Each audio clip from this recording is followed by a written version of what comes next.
మొట్టమొదటి బలమైన civil disobedience moment 1922లో start అవుతుంది.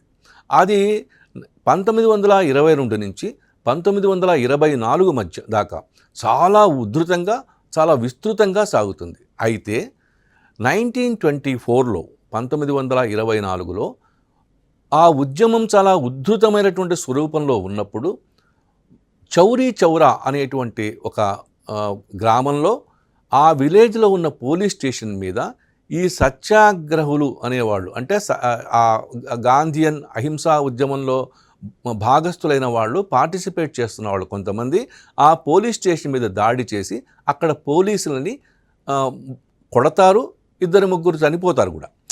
అయితే ఈ సమయంలో గాంధీ తన మొత్తం ఉద్యమాన్ని ఆపేస్తాడు.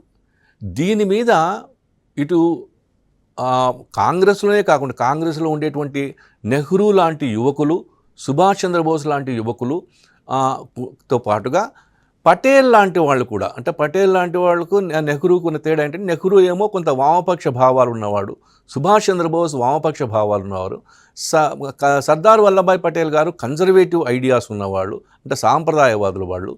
అలాగే వీళ్ళే కాకుండా కమ్యూనిస్టులు, యువ సోషలిస్టులు, వీళ్ళందరూ కూడా ఒక్కసారి నిర్ఘాంతానికి గురవుతారు. ఇంత ఉద్యమం ఇంత అద్భుతంగా ఇంత ఉన్నతమైన స్థితిలో ఉన్నప్పుడు కేవలం ఒక చిన్న ఇన్సిడెంట్ని దృష్టిలో పెట్టుకొని మీరు ఉద్యమం ఎలా మానేస్తారు అంటే, అప్పుడు గాంధీ ఏమంటారంటే, నేను నా సత్యాగ్రహులని అహింసాయుత మార్గంలో పోరాటం చేయడానికి తగినంత శిక్షణ ఇవ్వకుండా వాళ్ళని నేను ఉద్యమంలోకి దించాను, దానివల్ల ఈ ఇన్సిడెంట్ జరిగింది. ఇది ఒక హిమాలయన్ బ్లండర్, అంటే హిమాలయాలంత ఎత్తు, అంటే అంత విస్తృతమైనటువంటి తప్పు నేను చేశాను.